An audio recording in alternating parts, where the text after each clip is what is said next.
Hello दोस्तों, आज हम आपके लिए लेके आए हैं बीए सेकंड ईयर का पेपर। फाउंडेशन कोर्स का पेपर है ये। इसमें भाषा और संस्कृति के क्वेश्चन करने जा रहे हैं हम, जो कि 50 क्वेश्चन है। दोस्तों ये सभी के लिए कंपलसरी है। फाउंडेशन का कोर्स बीए के जो भी स्टूडेंट हैं उन सभी के लिए कंपलसरी है। इसमें से क्वेश्चन आपको ज़रूर देखने को मिलते हैं पेपर में।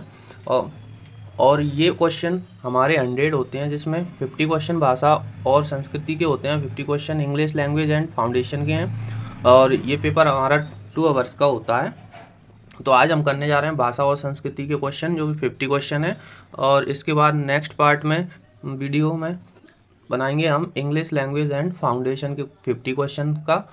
तो चलिए दोस्तों शुरू करते हैं। क्वेश्चन नंबर 1 है, युद्ध शुरू होने से पहले अर्जुन के साथ कौन था? तो इसका सही आंसर है दोस्तों श्री कृष्ण। ऑप्शन बी श्री कृष्ण, इसका सही आंसर है श्री कृष्ण। अब सेकंड क्वेश्चन देखते हैं, गीता का पूरा नाम क्या है? तो गीता का पूरा नाम है श्रीमद् भागवत गीता। फिर एक बार कविता के कवि कौन हैं? तो इसका सही आंसर है ऑप्शन डी सूर्यकांत त्रिपाठी निराला जी। प्रमोद के हाथ पैर बासी ककड़ियों की तरह थे क्योंकि क्योंकि क्योंकि उसे संतुलित भोजन नहीं मिलता था। ऑप्शन ए सही है। प्रश्न नंबर 5 है दोस्तों, दोपहर का भोजन की विधा का नाम क्या है? तो इसमें ऑप्शन बी सही है, कहानी। दोपहर की भोजन की विधा कहानी है। ऑप्शन बी कहानी। प्रश्न नंबर 6 है दोस्तों, महादेवी वर्मा किस युग की कवित्री हैं? सही आंसर है इसका छायावादी युग। ऑप्शन सी छायावादी युग। ऑप्शन सी छायावादी युग सही है आपका। प्रश्न नंबर 7 है, गिल्लू का प्रिय खाद्य क्या था? सही आंसर है इसका ऑप्शन है काजू। गिल्लू का प्रिय खाद्य काजू था।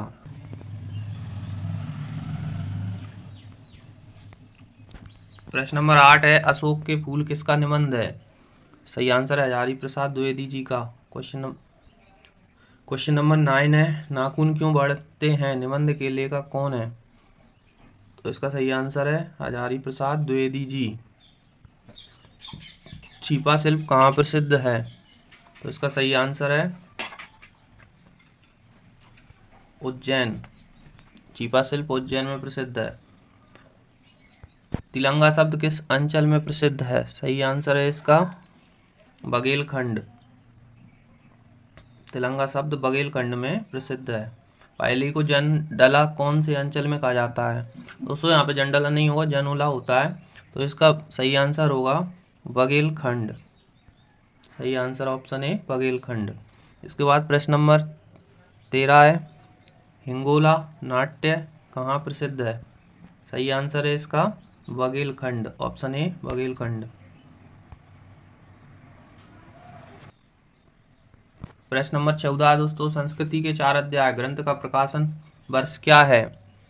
तो इसका सही आंसर है ऑप्शन सी 1956। इसके बाद प्रश्न नंबर 15 दोस्तों, वैशेषिक दर्शन किसका है? इसका सही आंसर ऑप्शन है कणादी। प्रश्न नंबर 16 है, एक पंथ दो काज उपयुक्त पंक्ति क्या है? तो इसका सही आंसर है ऑप्शन बी लोकोक्ति। क्वेश्चन नंबर 17 है, अपना उल्लू सीधा करना मुहावरे का सही अर्थ है? इस मुहावरे का सही अर्थ अपना काम निकालना। ऑप्शन डी होगा। सब्यसाची का अर्थ है, तो सब्यसाची का अर्थ वैसे होता है बाएं दाएं दोनों हाथों से, दायां बाएं हाथों से बाण चलाने वाला होता है सब्यसाची का अर्थ। लेकिन यहाँ पे ऐसा कुछ नहीं दिया है, इसलिए हमारा ऑप्शन यहाँ पे डी होगा, इनमें से कोई नहीं। प्रश्न नंबर 19 है, धोबी का कुत्ता घर का ना घाट का लोकोक्ति का सही अर्थ है? तो इसका सही अर्थ क्या होता है? कहीं ठौर ठिकाना ना होना। क्वेश्चन इसका आंसर है ऑप्शन नंबर डी का अर्थ है छीणका शब्द का अर्थ है। तो इसका सही आंसर है दुबले पतले होना। ऑप्शन सी दुबले पतले होना। भारतीय संस्कृति में पहला पुरुषार्थ कौन सा माना गया है? तो भारतीय संस्कृति में पहला पुरुषार्थ माना गया है धर्म को। तो इसका सही आंसर ऑप्शन सी धर्म। इसके बाद आते हैं हम क्वेश्चन नंबर 22 पे, अद्वैत सिद्धांत के अनुसार परम तत्व कौन सा है? सही आंसर है इसका ब्रह्म। ऑप्शन सी ब्रह्म। भाषा का पहला संबंध है, भाषा का पहला संबंध किससे है? ऑप्शन ए बोलने से।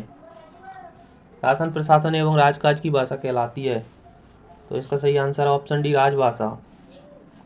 अवधारणा का स्वरूप है, अवधारणा का स्वरूप क्या होता है? अमूर्त होता है। क्वेश्चन नंबर 26 है दोस्तों, आर्थिक उदारीकरण की प्रक्रिया में शामिल नहीं है, सही आंसर है इसका सरकारीकरण।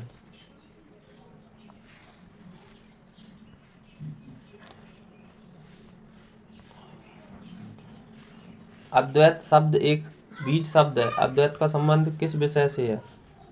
सही आंसर है इसका ऑप्शन सी दर्शन शास्त्र से।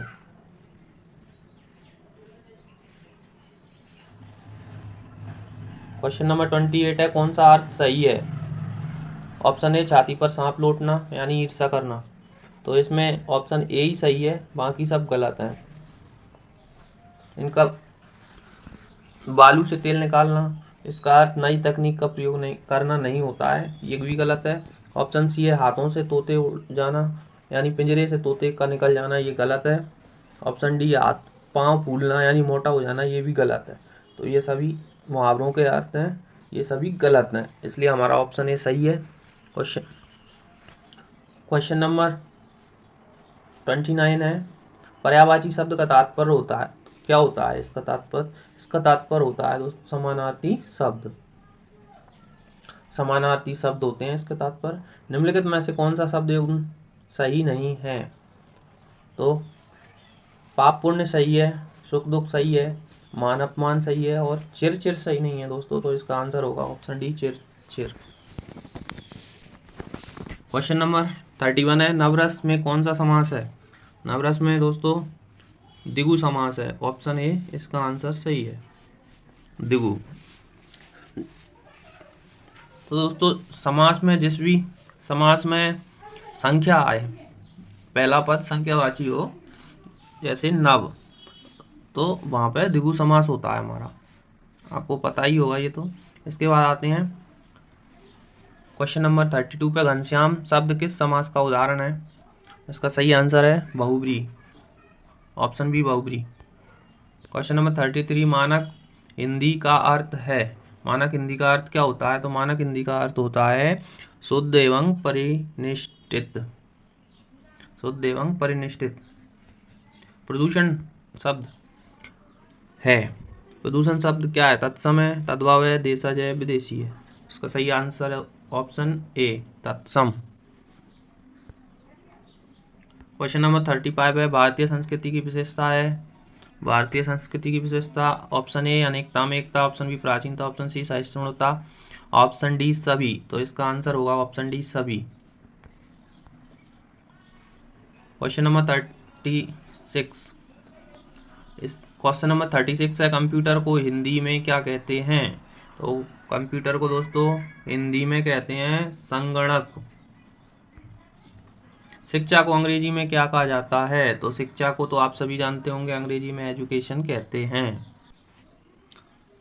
38 क्वेश्चन है, भारतीय समाज में सबसे ज़्यादा गतिशीलता किस युग में आई? इसका सही आंसर है ऑप्शन सी आधुनिक युग। 39 क्वेश्चन है, जीवन के बिटप का पुष्प संस्कृति है, यह कथन किसका है? तो यह कथन है ऑप्शन डी वासुदेव शरण अग्रवाल का। इसके बाद 40 क्वेश्चन है, राई नृत्य कहाँ का प्रसिद्ध है? तो इसका सही आंसर है ऑप्शन बी बुंदेलखंड। 41 है, कर्मा नृत्य का संबंध किस जनजाति से है? तो इसका सही आंसर है ऑप्शन बी गोंड।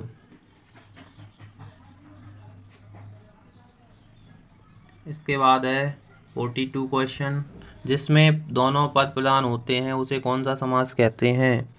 तो दोस्तों जिसमें दोनों पद प्रधान होते हैं वो समास होता है हमारा ऑप्शन डी द्वंद्व समास। 43 क्वेश्चन है, दोपहर का भोजन कहानी के लेखक हैं? तो दोपहर का भोजन कहानी के लेखक हैं अमरकांत, ऑप्शन ए सही आंसर है।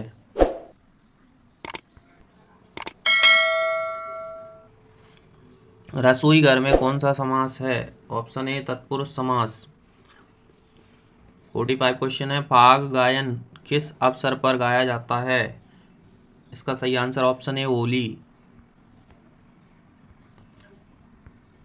द्रौपदी का चीर होना मुहावरे का कौन सा प्रकार है? तो ये है पौराणिक। ऑप्शन ए पौराणिक। 47 क्वेश्चन है, डेसिमल को हिंदी में क्या कहते हैं? डेसिमल को हिंदी में दशमलव कहते हैं। ऑप्शन ए सही है। 48 श्रीमद् भागवत गीता के अनुसार निम्नलिखित में से कौन इंद्रियों को हमेशा भगवान की सेवा में रखने का उदाहरण प्रस्तुत करता है?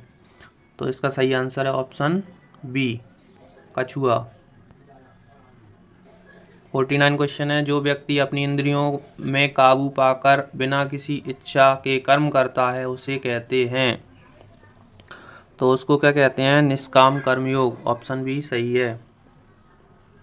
लास्ट क्वेश्चन है दोस्तों, मामूलीचा शिल्प कहाँ प्रसिद्ध है? तो इसका सही आंसर है ऑप्शन बी, बुंदेलखंड।